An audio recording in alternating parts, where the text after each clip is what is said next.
안에서 기뻐해. 주 안에서 기뻐해. 주 안에서 기뻐해. 주님 주신 기쁨으로 기뻐하라. 주 안에서 기뻐해. 주 안에서 기뻐해. 우리 힘은 주를 기뻐하는 것. 기뻐 춤을 추며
주님이 우리를 구원하셨습니다. 우리가 어찌 잠잠히 있을 수 있겠습니까?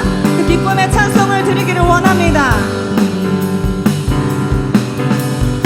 주 날 구원했으니 어찌 잠잠하리. 기쁨의 찬송 드리니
잠잠하리 기쁨의 경배드리리. 아멘. 주를 향한 나의 사랑 멈출 수 없네. 주를 향한 나의 사랑 나의 열정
어떤 사람이 죽지 않으면 일어날 수 없는 일입니다. 그 일이 우리 가운데 있었었고 부활하신 그 예수님을 기다리는 우리의 간절한 마음을 담아 이 시간 조용히 기도하기 원합니다. 주여, 아버지 시간 주께 소리가 멈추시기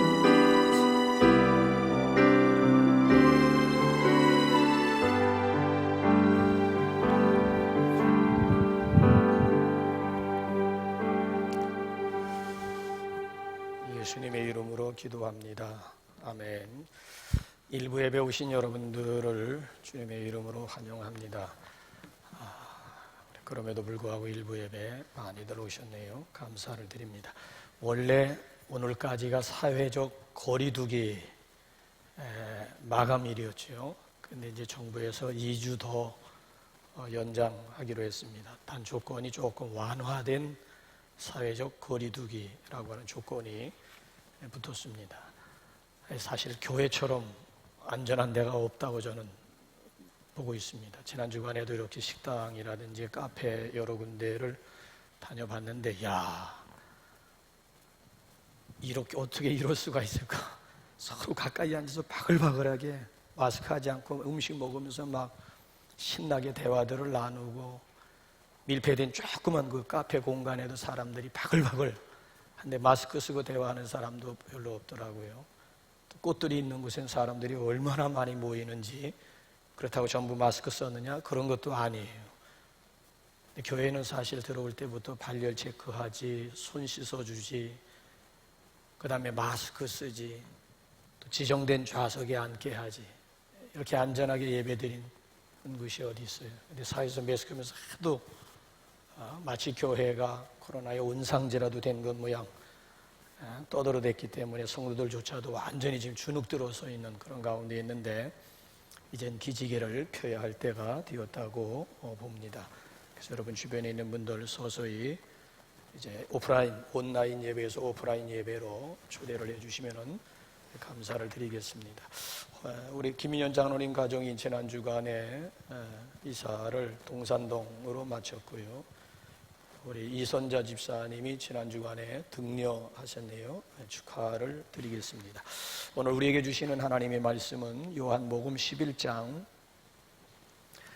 1절 말씀에서부터 16절 말씀까지 우리 다 같이 한 목소리로 조용히 우리 합독을 하시겠습니다. 어떤 병자가 있으니 이는 마리아와 그 자매 마르다의 마을 베다니에 사는 나사로라. 이 마리아는 향유를 주께 붓고 머리털로 주의 발을 닦던 자요, 병든 나사로는 그의 오라버니더라. 이에 그 누이들이 예수께 사람을 보내어 이르되 주여 보시옵소서, 사랑하시는 자가 병들었나이다 하니, 예수께서 들으시고 이르시되 이 병은 죽을 병이 아니라 하나님의 영광을 위함이요 하나님의 아들이 이로 말미암아 영광을 받게 하려 함이라 하시더라.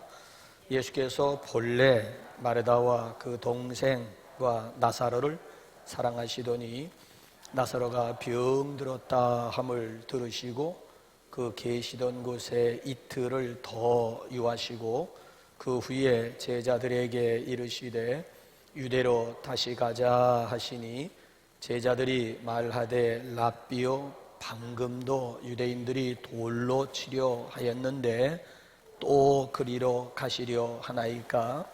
예수께서 대답하시되 낮이 12시간이 아니냐? 사람이 낮에 다니면 이 세상의 빛을 보므로 실족하지 아니하고 밤에 다니면 빛이 그 사람 안에 없는 고로 실족하느니라. 이 말씀을 하신 후에 또 이르시되 우리 친구 나사로가 잠들었도다. 그러나 내가 깨우러 가노라. 제자들이 이르되 주여 잠들었으면 낫겠나이다 하더라. 예수는 그의 죽음을 가리켜 말씀하신 것이나 그들은 잠들어 쉬는 것을 가리켜 말씀하심인 줄 생각하는지라. 이에 예수께서 밝히 이르시되 나사로가 죽었느니라. 내가 거기 있지 아니한 것을 너희를 위하여 기뻐하노니 이는 너희로 믿게 하려 함이라. 그러나 그에게로 가자 하시니 디두모라고도 하는 도마가 다른 제자들에게 말하되 우리도 주와 함께 죽으러 가자 하니라. 아멘. 동영상 우리 찬양 한 곡 우리 감상하시면서 메시지 받도록 그렇게 하겠습니다. 찬양 가운데 분명한 메시지가 있죠. 우리가 생각할 때 늦게 오셨지 예수님은 in His time 아주 정확한 시간에 오셨습니다. 아주 적절한 시간에 오셨습니다. 그렇죠?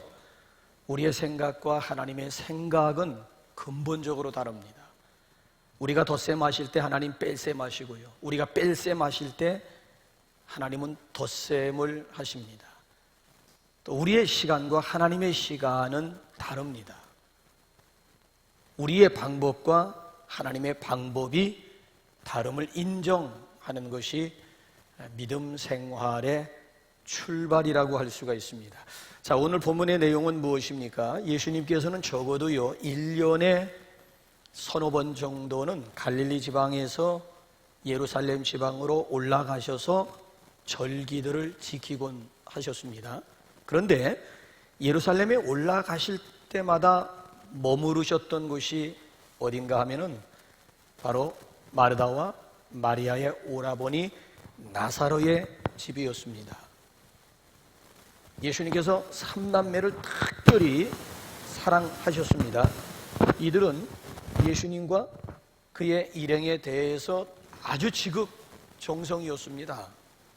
12장으로 넘어가 보게 되면은 예수님의 동생이었던 마리아가 예수님을 위해서 향유 옥합을 깨뜨려서 예수님의 발에 아낌없이 부어드릴 만큼 사랑과 아주 헌신의 여인이었고요. 그 다음에 누가복음 10장을 보게 되면 마르다라고 하는 여인은 예수님과 그의 일행을 위해서 맛난 음식을 준비해가지고 예수님을 대접해드리곤 했습니다. 예수님이 저들을 얼마나 사랑하셨는 줄 아십니까? 35절 36절로 넘어가 보시면은 나사로가 병들어 죽었다는 소식을 듣고 예수님께서 눈물을 흘리실 정도였습니다. 더군다나 33절 말씀을 보게 되면 많은 사람들이 비통해하는 모습을 보면서 예수님도 이심전심으로 예수님도 함께 비통해하셨다라고 기록하고 있습니다. 그러니까 예수님께서 좀처럼 해서는 눈물을 흘리실 분이 아니잖아요. 그런데 나사로와 그의 누이들을 위해서 특별히 예수님께서 눈물을 흘리실 정도로 그 정도로 사랑했다라고 하는 얘기예요. 자, 그런데 문제는 뭐예요? 예수님이 그렇게도 아끼고 사랑했던 나사로가 병들어 죽었다는 거예요.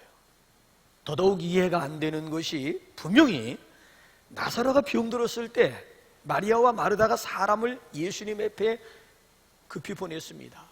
주께서 사랑하시는 자가 병들었으니 빨리 오셔서 고쳐달라고 했어요. 근데 예수님의 반응이 어떻던가요?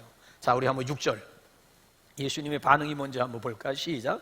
나사로가 병들었다 함을 들으시고 그 계시던 곳에 이틀을 더 유하시고, 병들었다 하는 전가를 받고 예수님께서 급히 달려가셨다라고 하는 얘기가 아니라 아예 머무르셨던 곳에서 이틀을 더 유하셨다, 일부러 지체했다라고 하는 얘기예요. 자, 이게 무슨 뜻이에요?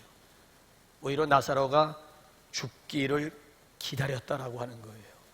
결국 여러분 보세요. 우리 친구 나사로가 잠들었도다, 즉 죽었다는 소식을 듣고 비로소 이제 예수님께서 발걸음을 옮기셨다라고 하는 얘기예요. Why? 왜 그리 하셨을까요? 자, 여기 마르다와 마리아가 예수님을 보고 원망스러운 눈빛으로 볼멘소리 해대기 시작을 합니다.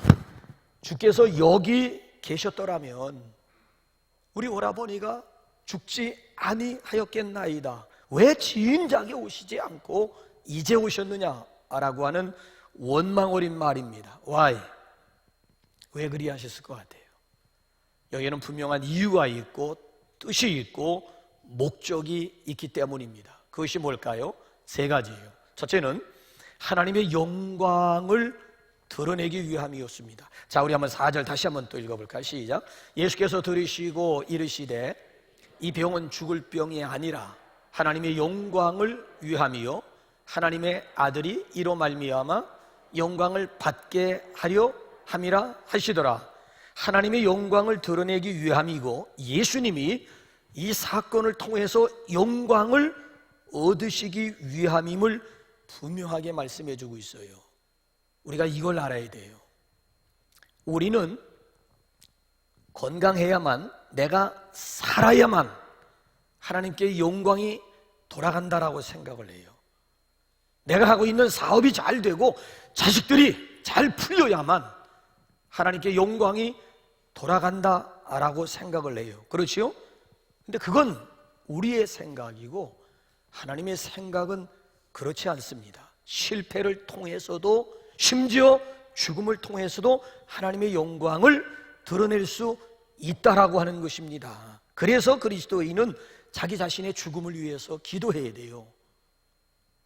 죽음을 통해서, 나의 종말을 통해서도 하나님께 영광이 돌아가도록 기도해야 된다니까요. 웰빙만을 놓고 기도할 생각하지 마시고 이제는 우리가 이 코로나 사태를 통해서 우리의 기도의 제목도 이젠 달라져야 돼요. 웰빙만을 위해서 기도하지 마시고 웰다잉을 위해서도 기도해야 될 줄로 믿습니다. 왜 그런가 하면 그리스도인들의 존재 이유와 목적이 어디에 있습니까? 하나님의 영광 아니에요? 오늘도 내가 사는 이유, 내가 존재하는 목적, 여러분 어디에 있는 거예요? 이사야 43장 한번 7절 다시 한번 우리 한번 확인할까요? 시작. 내 이름으로 불려지는 모든 자 곧 내가 내 영광을 위하여 창조한 자를 오게 하라. 그를 내가 지었고 그를 내가 만들었느니라. 자, 우리를 창조하신 목적이 다른 데 있지 않다는 거예요.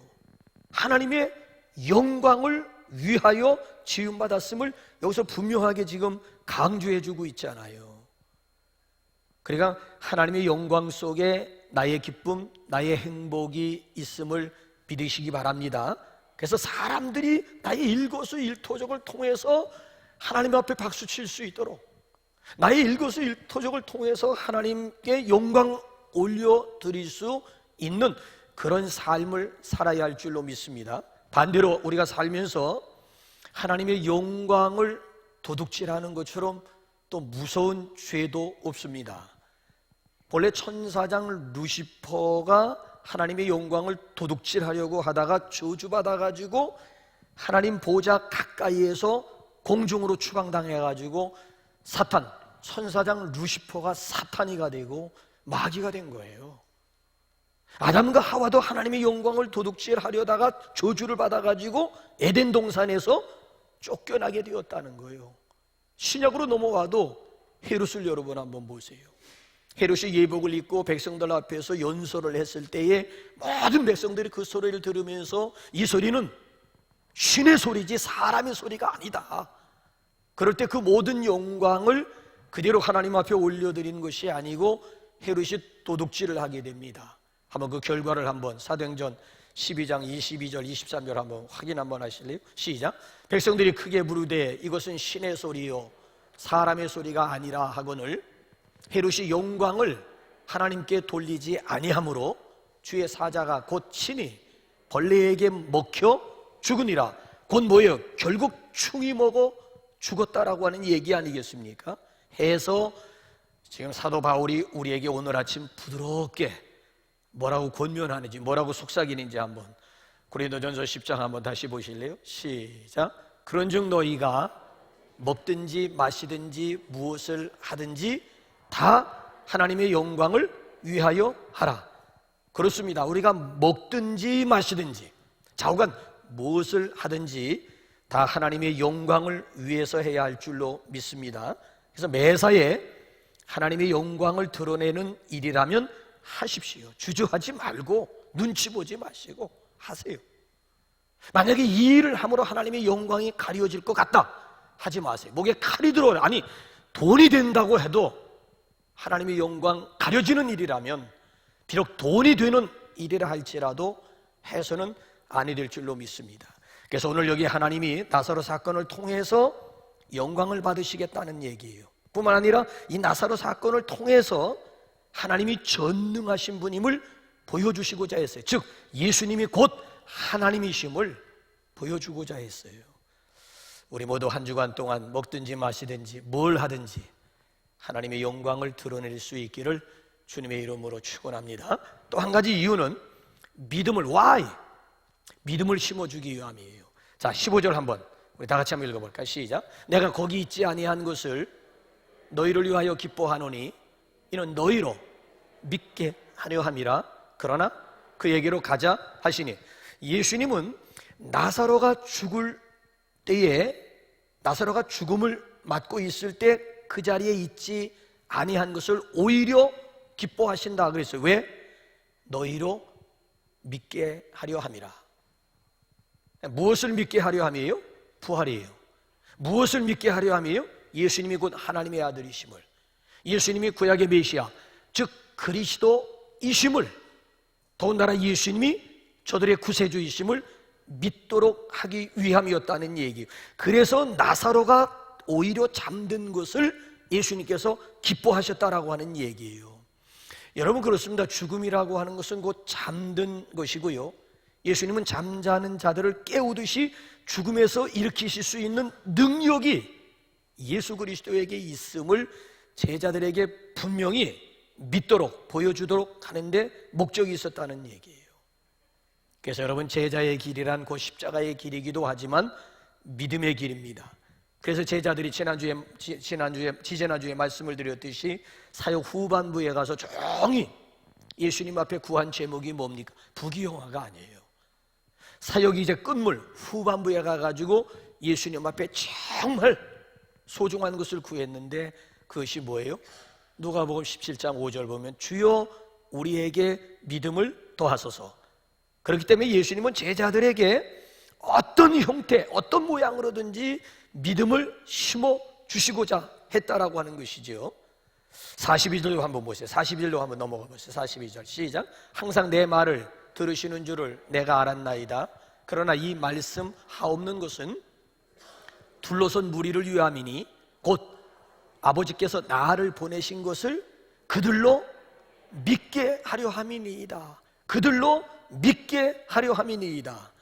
그러니까 이 믿음이라고 하는 것은 하나님의 말씀을 들음으로 해서 선물로 받을 수도 있지만은 하나님이 행하시는 일들을 보고 경험하는 가운데 믿음을 선물로 받을 수도 있습니다. 나사로의 사건의 한번 결과를 한번 5절 가서 한번 봅시다. 나사로 사건의 결과를 한번 시작.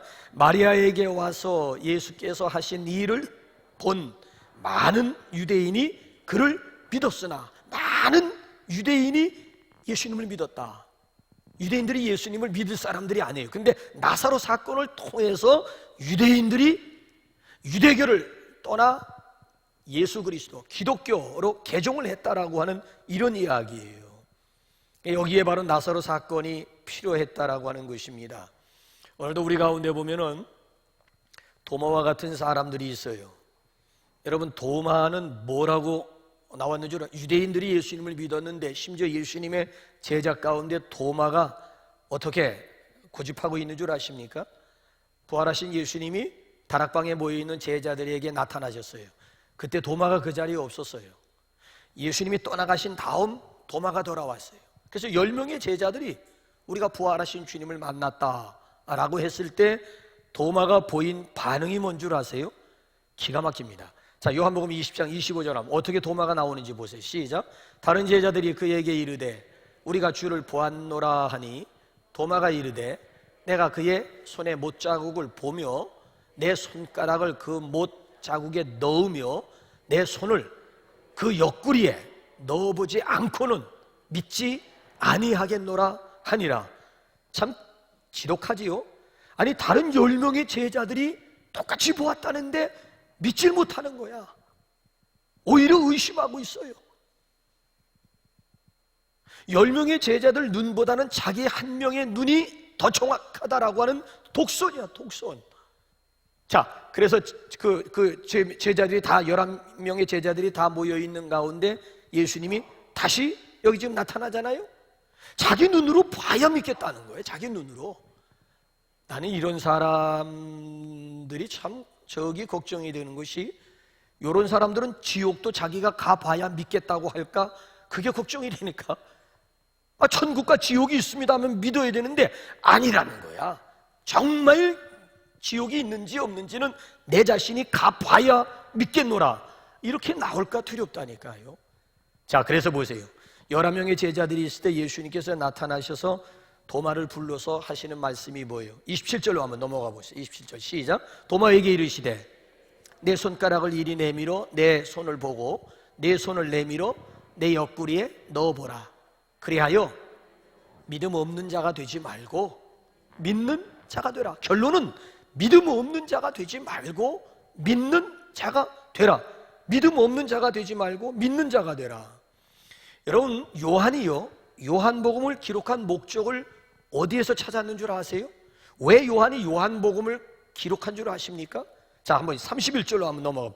같은 20장 31절 한번 보세요. 시작. 오직 이것을 기록함은 너희로 예수께서 하나님의 아들 그리스도이심을 믿게 하려 함이요, 또 너희로 믿고 그 이름을 힘입어 생명을 얻게 하려 함이니라. 믿고 생명을 얻도록 하기 위해서 요한복음 기록했다라고 하는 얘기예요. 예수님이 하나님의 아들이시고 예수님이 메시아 그리스도이시고 예수님이 구세주이심을 믿으십니까? 믿으시기 바랍니다. 오늘 예수님은 나사로가 죽어간다라고 하는 전가를 받고서도 그 계시던 곳에서 이틀을 더 머무시고 죽은 다음에야 오신 이유도 도무지 이러지 않으면 믿을 사람들이 아니라는 거야. 그래서 도무지 믿지 못하는 저들에게 산 믿음을 심어주시기 위함이었습니다. 그래서 예수님은 아주 정확한 시간에 오신 거예요. 아주 적절한 시간에 오신 것입니다. 만약에요, 나사로가 죽어갈 때, 병들어 죽어갈 때 예수님이 오셨더라면 거기에 있던 사람들이 예수님을 믿을 사람들이 아니에요. 왜? 그 정도는 의사들도 할 수 있다는 얘기. 죽어가는 사람 다시 살리는 건 의사들도 알 수 있다는 거야. 근데 이건 그런 얘기가 아니에요. 나사로가 죽은 지 벌써 나흘, 시체가 벌써 부패되어가는 이런 시점에 오셔가지고 그 죽은 나사로를 살렸다라고 하는 것은 의사들이 할 수 없는, 사람들이 할 수 없는 일이에요. 이건 오직 살아계신 하나님만이 하실 수 있는. 그래서 이 사건을 통해서 아하, 예수님이 바로 하나님이시로구나 라고 하는 것을 둘러선 많은 사람들로 하여금 보고 믿도록 했다라고 하는 이야기예요. 근데 예수님께서 더 중요한 말씀을 하세요.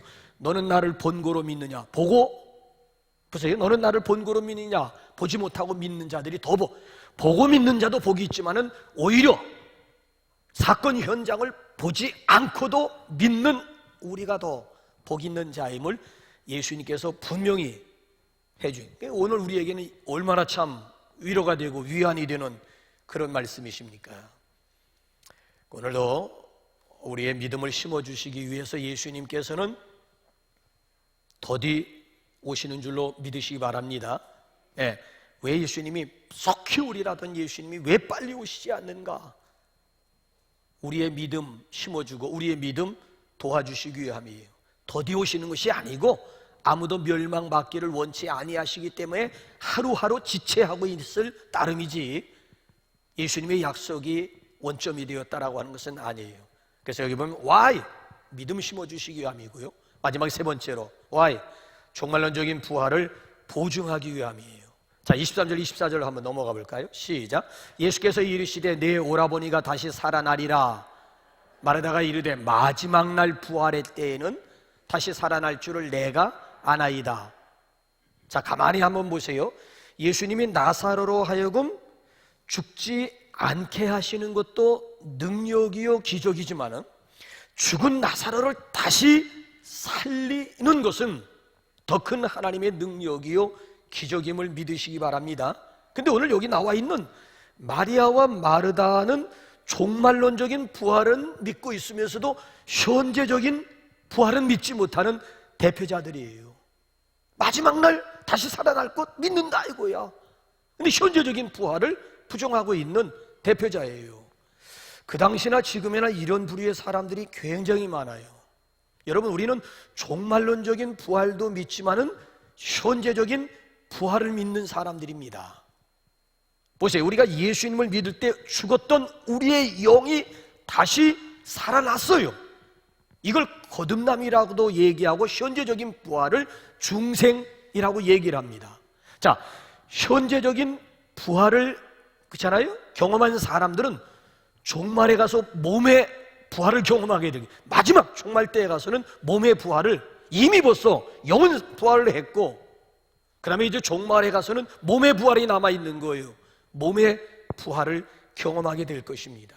그래서 오늘 여기 본문 말씀을 보게 되면, 아하, 여기 보면 마르다와 마리아는 종말론적인 부활을 믿는데 오늘 다시 오빠가 살아날 수 있다라고 하는 사실을 믿지 못한 것이 얼마나 안타까운 일인지 몰라요. 그 몸의 부활을 미리 보여준 대표적인 사건이 나사로의 부활 사건, 정확하게 나사로의 재생 사건, 나사로의 재활 사건이라고 할 수가 있지요. 여러분, 성경에서 인간의 이성이 납득할 수 없는 두 단어를 꼽으라고 한다면은 아마 창조와 부활일 것입니다.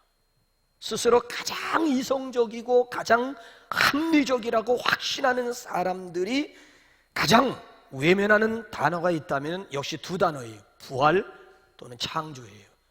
스스로가 이성적이다, 스스로가 합리적이라고 확신하는 사람들이 외면하는 성경적인 단어가 있다니까요. 그게 창조와 그게 부활이에요. 근데 여러분, 창조가 없으면 인간의 기원을 설명할 길이 없어요. 부활이 없으면 기독교를 설명할 다른 방법이 없어요.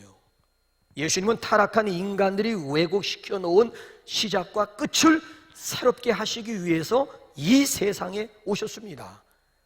자, 여러분 한번 보세요. 예수님은 새로운 시작과 끝을 우리에게 보여주시기 위해서 이 세상에 오신 거예요. 거듭남과 부활이 바로 새로운 시작과 끝이라고 하는 거예요. 인간의 시작과 끝은 뭐예요? 출생과 사망이에요. 근데 하나님의 시작과 끝이라고 하는 것은 그것이 바로 거듭남이요, 부활이라고 하는 거예요. 부활 때문에 끝은 끝이 아니에요. 죽음은 끝이 아니고 영원의 시작에 불과할 따름이에요. 그래서 예수님께서 요한복음 11장 25절 26절에서 뭐라고 도전하는지 한번 보실래요? 시작. 예수께서 이르시되 나는 부활이요 생명이니 나를 믿는 자는 죽어도 살겠고 무릇 살아서 나를 믿는 자는 영원히 죽지 아니하리니 이것을 내가 믿느냐. 따라서 나사로 사건이라고 하는 것은 예수님의 부활을 예고하는 예고 프로와도 같습니다. 더 나아가서 우리의 부활을 보증하는 예고 프로이기도 해요. 우리도 분명히 나사로처럼 살아난다는 거예요. 그러나 나사로처럼 불완전한 몸이 아닌 썩지 아니할 완전한 몸으로 다시 부활할 것을 나사로 사건을 통해서 맛배기로 우리에게 보여주었다라고 하는 이야기예요. 그래서 반드시 다시 살아나게 될 것을 보증하기 위해서 예수님은 본문 말씀 보면은 죽음을 죽음으로 표현하지 않고 뭐로 표현하셨어요? 반드시 살아난다는 것을 우리에게 확증시켜 주시기 위해서 죽음을 죽음으로 표현하지 않고 뭐로? 11절 한번 보세요. 뭐로 표현했는지 한번 시작. 이 말씀을 하신 후에 또 이르시되 우리 친구 나사로가 잠들었도다. 그러나 내가 깨우러 가노라. 죽음을 죽음으로 표현하지 않고 뭐로 표현했어요?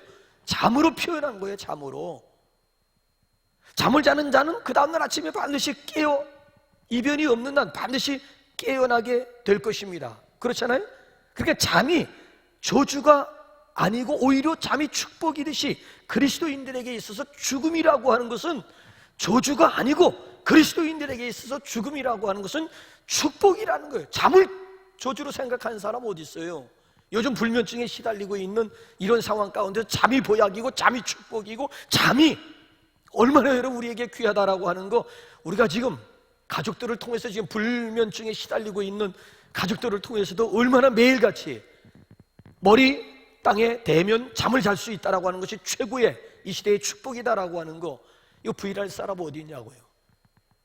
마찬가지로 그리스도인들에게 있어서 죽음은 잠이기 때문에 죽음이 더 이상 저주가 될 수가 없다는 거예요. 죽음이 끝이 아니고 반드시 죽음에서 깨어나고 부활할 날이 반드시 오고야 말 것입니다. 여러분들은 예수님을 믿으면 현재적인 부활, 즉 거듭남을 믿으십니까? 믿으세요? 그렇게도 확신이 없습니까? 예수 믿으면 현재적인 부활, 즉 거듭남과 중생이 있다라고 하는 것, 더 나아가서 예수 믿기만 하면 종말론적인 부활, 즉 몸의 부활을 믿으십니까? 믿으시기 바랍니다. 그리스도인의 죽음은 죽음이 아닌 잠임을 믿으십니까? 믿으시면 다시 깨어나게 될 것입니다. 이 일을 위해서 예수님은 2000년 전에 오셨고, 이 일을 완성하기 위해서 예수님은 다시 이 땅에 오실 것입니다. 예수님의 부활이 곧 나의 부활임을 믿으시기 바랍니다. 오늘 지구촌 곳곳에 부활의 기쁨, 부활의 소망, 부활의 생명이 함께 하시기를 소망합니다. 진정 부활의 봄이 우리 이 땅 가운데 임하시기를 기대합니다. 오늘 여러분들이 겪고 있는 why, 의문과 원망스러움들은 무엇입니까? 오늘의 why가 내일에 가서 your life, 역시 나로 바뀌어지는 그런 축복이 함께 하시기를 주님의 이름으로 축원합니다. 우리 시간, 우리 시온 찬양대에 준비한 특별 찬양과 함께 준비한 예물 하나님 앞에 봉헌 드리도록 하겠습니다.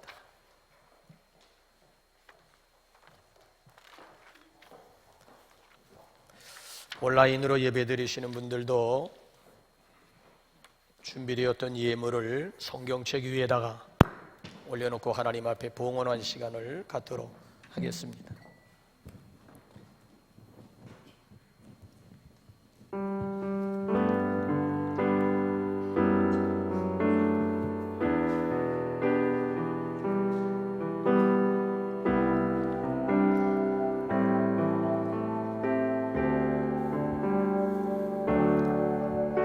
고달픈 삶의 은혜도 무뎌지고 곧 사라질 것에 내 맘 두네. 헛되고 헛된 것들을 바라보며 그 은혜를 놓치며 살았네. 주어진 삶을 묵묵히 살아가며 날 붙드신 주 예수를 보내. 사망 가운데 놓여진 나의 삶이 날 건지신 우리 이름 예수. 나의 한숨을 바꾸셨네. 주를 향한 노래로 소망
오늘 합력하여 선을 이루게 하시는 아버지 하나님, 그럼에도 불구하고 우리에게 산 믿음을 더하여 주옵소서. 예수님의 부활이 곧 나의 부활로 받아들여지게 하여 주옵소서. 그래서 오늘 원망스러움과 불평이 오히려 믿음 가운데서 내일에 가서는 역시나 하나님을 마음껏 찬양하며 영광 올려드릴 수 있는 신실한 주의 종들이 되게 하여 주옵소서. 이 시간도 소망의 주님을 바라보면서 감사하는 마음 가지고 온라인 예배나 오프라인 예배를 통해서 하나님 앞에 귀한 예물 정성껏 봉헌드리옵니다. 소득의 11조는 단순한 11조가 아닌 내 인생 전체의 주인이 바로 살아계신 하나님이시옴을 고백하는 행위 사랑 고백을 하나님 앞에 11조로 드리옵니다. 그럼에도 불구하고 함께 하시는 하나님의 은혜를 깨달은 성도들이 감사함으로 귀한 예물 드립니다. 하나님의 나라를 또 하나님의 뜻을 내 뜻, 내 비전 삼고 선교, 장학, 꿈땅, 개척, 건축, 더 나아가 미라클, 랜드 예물과 목적한 바가 있어서 특별 예물을 하나님 앞에 드리며 주종 헌금을 하나님 앞에 드린 모든 손길들을 하나님께서 일일이 기억하여 주시고 저들 삶 가운데 물질이 덫이 아닌 오히려 물질이 축복의 통로가 될 수 있는 진정한 복되게 하여 주옵소서. 오늘도 멀고 가까운 데서 일부 예배 나와 하나님 앞에 오프라인 예배를 드리고 돌아가는, 또 이곳에 나오지 못했지만 정성 어린 마음 가지고 가정에서 온라인 예배에 동참하는 모든 성도들의 중심이 이 시간 물질과 함께 하나님 앞에 연락되게 하여 주옵소서. 이번 주간에도 코로나 바이러스의 위협으로부터 주의 백성들을 보호하여 주시되 해외에 나가 있는 우리 성도들이나 선교사님들, 군문에 가 있는 우리 사랑하는 젊은이들 가운데 하나님의 보호하심이 함께하여 주옵소서. 예수님의 이름으로 봉헌기도 올리옵나이다. 아멘. 그 자리에 일어나셔서 우리 파송송 드리면서 예배 폐하겠습니다.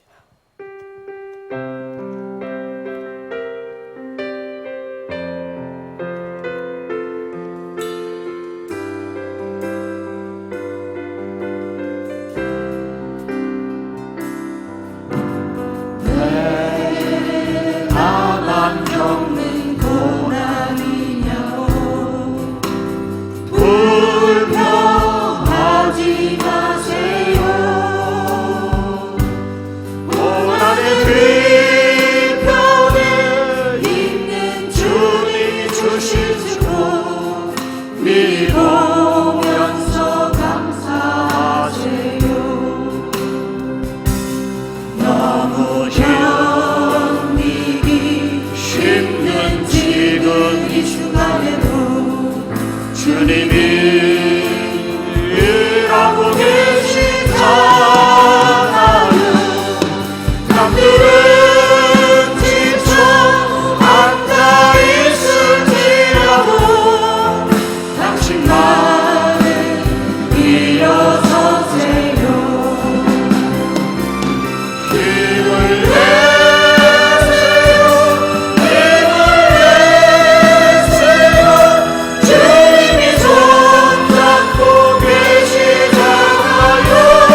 나사로를 살리신 우리 주님 예수 그리스도의 은혜와 예수 그리스도를 살리신 하나님의 놀라우신 사랑하심과 우리의 죽어있는 영혼을 살리시는 성령님의 교통하심이 모임 중에 이제와 영원히 함께 하옵시기를 간절히 축원하옵나이다. 아멘.